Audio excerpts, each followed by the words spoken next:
Hey guys, today I'm going to be showing you how to use Tracker Lite. So first you're going to want to go into a local file. It can be any local file, but for now I'm just going to use a base plate. Then go ahead and open up Tracker Lite and go into the Tracker section. Here you will see two buttons, Scan and Track. First you're going to want to scan. A scan essentially gets all of your items so that they can then be tracked and gather the statistics. By default, a scan will scan your inventory and optionally groups. You can go ahead and select or deselect any groups that you would like to scan. Then go ahead and click Scan again. It'll say press play and follow instructions. So go ahead and press play, and a prompt should appear.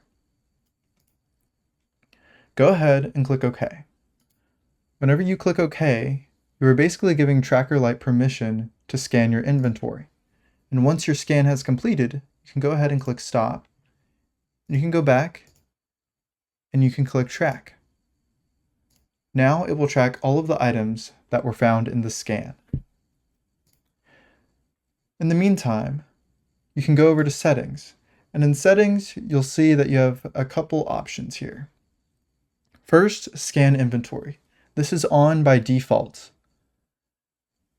The reason why this is on by default is because scanning your inventory is the only way to get every single item that has been uploaded by you. This is because internally, Roblox only allows up to 1,000 items to be scanned using their APIs. So Scan Inventory can bypass this and scan every single item that is in your inventory. There's also only count uploaded. This helps to narrow down how many items are scanned.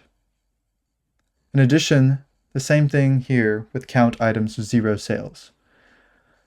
This actually applies here with tracking. Now that our tracking has completed, you can see your total sales, your earnings, and how many items you have. However, if you go into Tracker and you happen to have count items with 0 sales disabled, this will help Tracker Lite to narrow down how many items will be tracked. So as you saw that first time, it had nearly 500 items to be tracked, and that can take a long time. But if you check my items, I only have 6 items that actually have sales. So luckily, whenever you click Track again, Tracker Lite will only track those 6 items that have sales. This can be really handy in cutting down how long it takes to track. And lastly, you have Add Item Manually. Add Item Manually is for any items that, for whatever reason, do not appear in a scan. Ordinarily, Scan Inventory should be able to get every single item you have ever uploaded. However, I do understand that some of you have groups, and that is why I've added the Scan Groups option. You can select whichever groups you like, and every single item in those groups, up to 1,000, will be scanned and tracked. Again, that is because of a Roblox API limit. Scanning your inventory has no limits.